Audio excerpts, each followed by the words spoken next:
안녕하십니까 애청자 여러분, 놀라운 부동산 놀부입니다. 자, 농협을 포함한 몇 은행들이 이 대출이 중단되는 초유의 사태를 맞으면서 논란은 계속적으로 심화됩니다. 이 과정에서 또 하나 또 속보가 어제 떴었는데요. 월세에 대한 지원책이 또 나왔습니다. 그래서 이 많은 분들이 어제 매매나 전세나 대출 지원 안 해주고 그냥 돈 없으면 월세 살아라 이 얘기냐, 뭐 이러한 논란이 있는데요. 자, 이러한 지원책들은 결국에는 가격 상승을 불러오게 됩니다. 그래서 오늘은요, 이 현재 상황을 정밀하게 한번 보고 시장에 어떤 영향을 줄 수 있는지까지 생각을 해보는 그런 시간을 갖도록 하겠습니다. 생각보다 점점 더 심각한 방향으로 가고 있는 것 같습니다. 중요한 공급은 해결되지 않고 계속적으로 수치로만 얘기하고 있고, 그리고 각종 이 카드가 없기 때문에, 남은 카드가 없기 때문에 각종 규제에서도 모자라서 최종적으로 어느 정도 효과를 보였던 금융 쪽을 옥죄는, 여기다가 더불어서 또 금리 인상 얘기까지 나오죠. 그러니까 이 두 가지 가지고 계속적으로 겁을 주고 있는 겁니다. 이럴 때일수록 여러분들 시중에 풀린 돈은 바로 들어가지 않아요. 바로 들어가지 않습니다. 그렇기 때문에 잘 판단하셔야 되거든요. 자, 오늘 전반적인 내용 시작하도록 하겠습니다.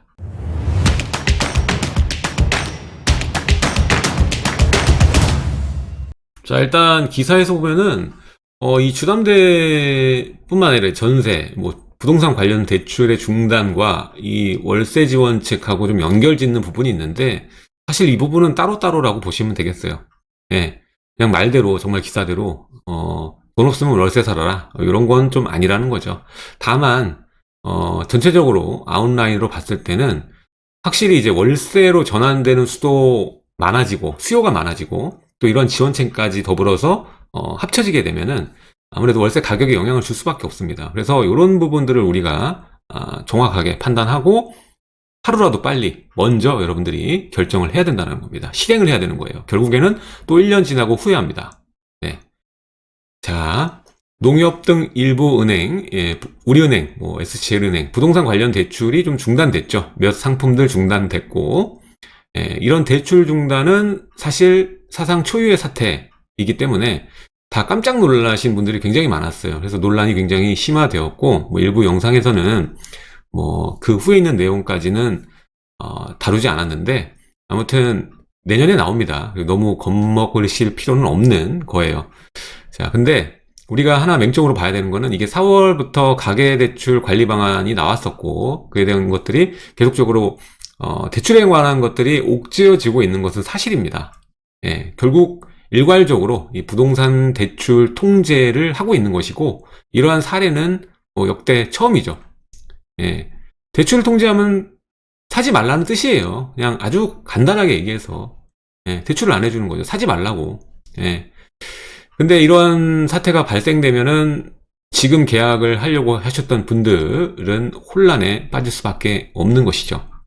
그리고 자서를 안 하신 분들은, 뭐 미리 자서하신 분들은 상관없는데 안 하신 분들은 계약만 해놓고 또 잔금을 어떻게 치러야 되나 고민하시는 분도 굉장히 많으실 거예요. 자, 그래서 이런 것들이 일시적으로는요 올 하반기에 좀 영향을 미칠 것 같아요. 미칠 것 같고, 매매와 전세 거래 위축을 가져올 수밖에 없다라고 봅니다. 일단 타 은행들을 활용할 수 있긴 하지만 일단 기준 이 시중 금리 자체도 약간 상향이 된 점도 있고요. 상향이 됐고 금리가 좀 올랐고, 그리고 이러한 이 대출 옥죄기 때문에, 그래서 뭐 일부 은행들은 안 해주고 있기 때문에 이게 조금만 있다 보면은 결국에는 이 지침을 다 넘어설 거예요. 4대 은행은. 그렇기 때문에 매매하고 전세 거래 위축을 가져올 수 있다. 확률이 있다.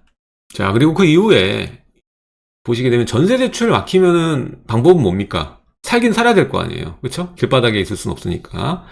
전세 대출 막히면 결국에는 월세밖에 남는 게 없습니다. 가뜩이나 그 전에도 이제 세금 이슈 때문에, 그리고 임대3법 이슈 때문에 반전세와 월세로 전환되는 속도가 굉장히 빨라요. 이 유속이 얼마나 빠르냐면 그 이전 연도의 월세 비율이 임대차에서 28%가 월세였고 나머지가 전세였는데, 이제 월세 비율이 35%로 1년 만에 7%가 올랐어요. 이건 많이 오른 거거든요. 예. 자, 그런데 여기에다 대고 이 대출 중단이 나오게 되면 기름에 물 붓는 것과 같다라는 것이죠. 예. 그래서 뭐 일시적으로만 되고 다시 풀리고 뭐 내년에 리셋이 되기 때문에 그렇지만 문제는 가격이 많이 올랐기 때문에 내년에는 좀 더 빠르게 이 지침을 넘어설 확률이 굉장히 높아지는 거죠. 예. 지금은 이제 9월 이제 와서 9월께 와서 8월 24일부터 중단됐지만 내년에는 그 이전에도 중단이 될 수 있다라는 얘기와 같아요. 예. 그래서 주택 관련 대출 중단이 장기화될 경우, 그리고 어차피 내년 되면 DSR 적용도 이제 범위 안에 들어가기 때문에, 그리고 또 DSR 적용도 또 앞당길 수 있다라는 얘기가 나오죠.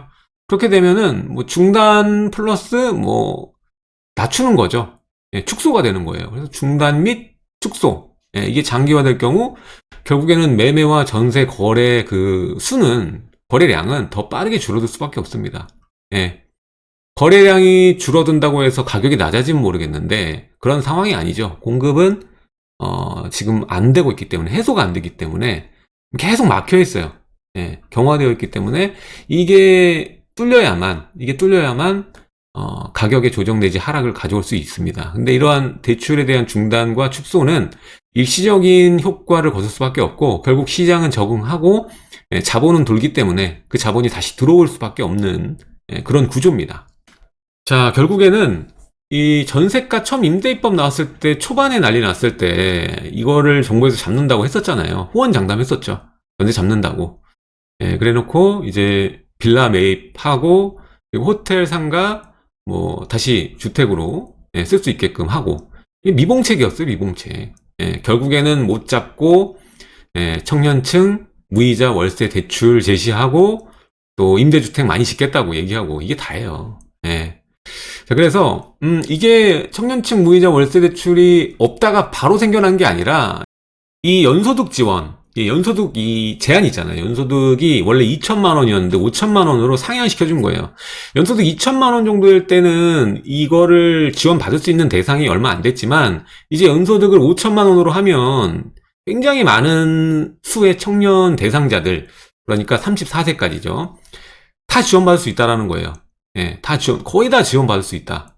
굉장히 많은 수가 지원받을 수 있는 바운더리에 들어간다. 원래 2천만 원까지 제한됐을 때는 모르겠지만, 이제는 5천만 원 정도면은 거의 누구나 쓸 수 있을 정도로 광범위해진다라는 거예요. 그러니까 월세 시장에 영향을 미칠 정도가 된다라는 얘기죠. 자, 그리고 이뿐만 아니라 청년 신혼부부를 위한 임대주택, 이거를 21만 호 더 확충해서 짓겠다. 이런 발표 정도를 했습니다.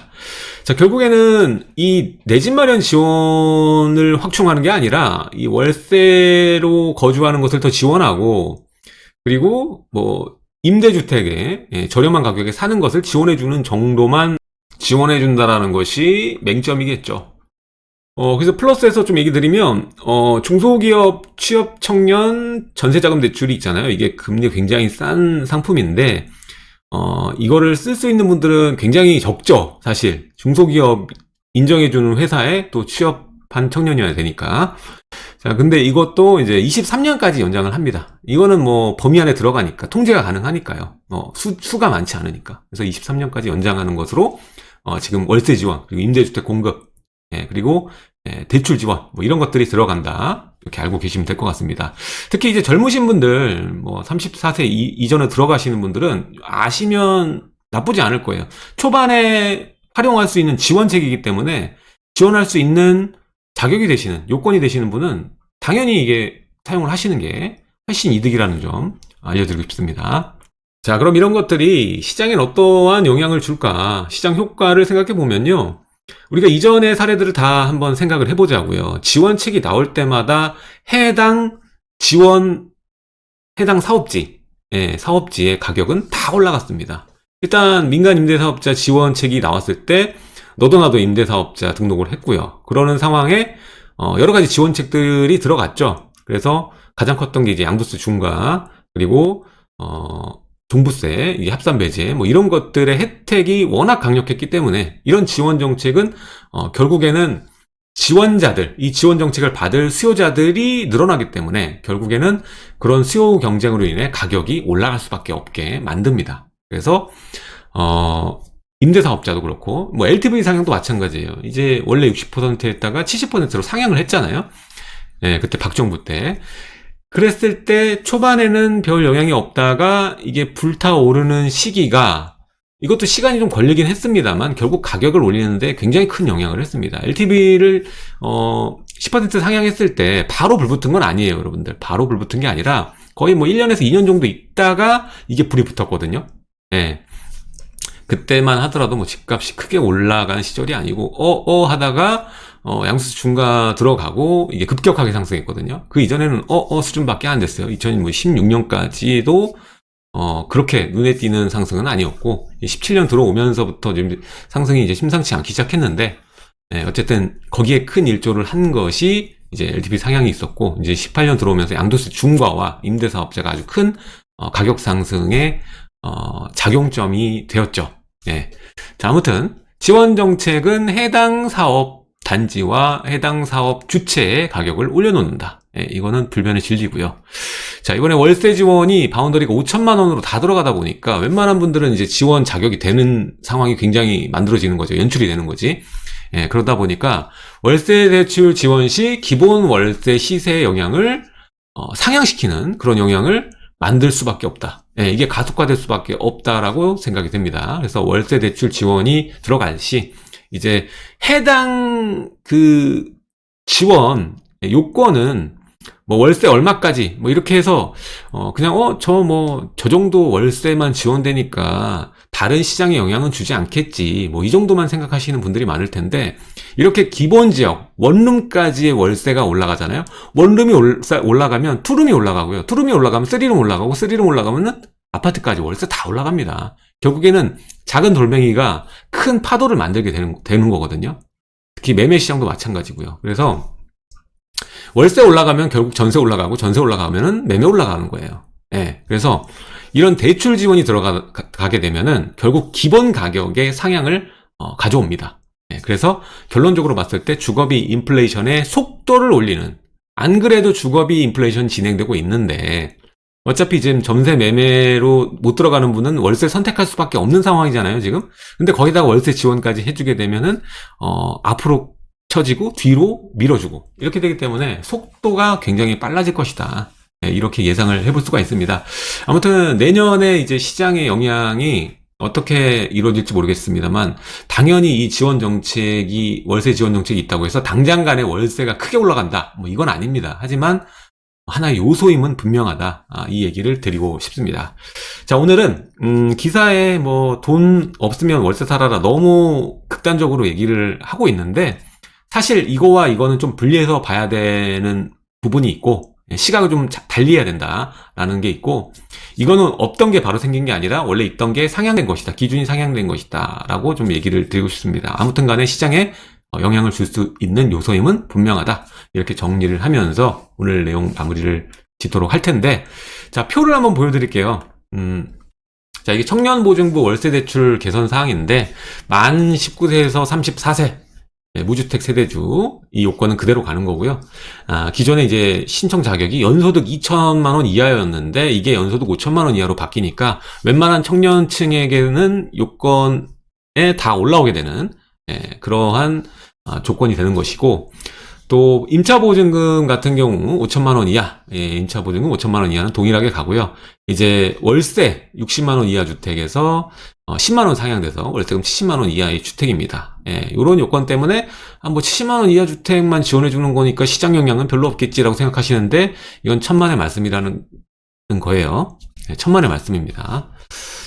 자, 여기는 여러 가지 또 방법이 있을 수 있기 때문에, 자, 넘어가고요. 또 대출 보증금 3,500만 원 그대로 가고, 월세금은 월 40만 원에서 50만 원으로 상향되는 거고, 보증금 그 대출이 1.3% 그대로 가고, 이제 월세금의 그 지원이 들어가는데, 무이자 대출 뭐 얘기가 나오죠. 그게 뭐냐면 이것 때문에 그런 거예요. 지금 월세금 0% 나오잖아요. 그러니까 이것 때문에 지금 기사에서는 좀 부각시켜서 무이자 대출 나온다, 뭐 이렇게 얘기를 하는 겁니다. 근데 이것도 20만 원 한도예요.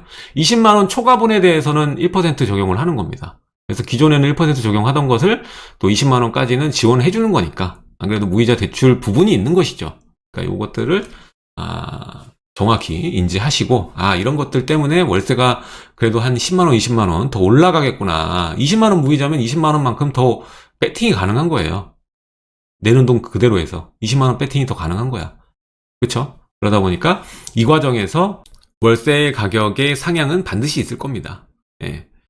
자, 오늘 내용 여기까지 하도록 하고요. 다음 시간에도 여러분들께 부동산 관련 소식들 계속적으로 자세하게 알려드리도록 하겠습니다. 지금까지 놀라운 부동산 놀부였고요.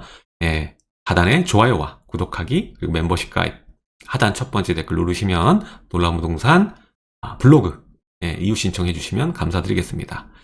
자, 지금까지 놀라운 부동산 놀부였고요. 시청해 주셔서 감사드립니다.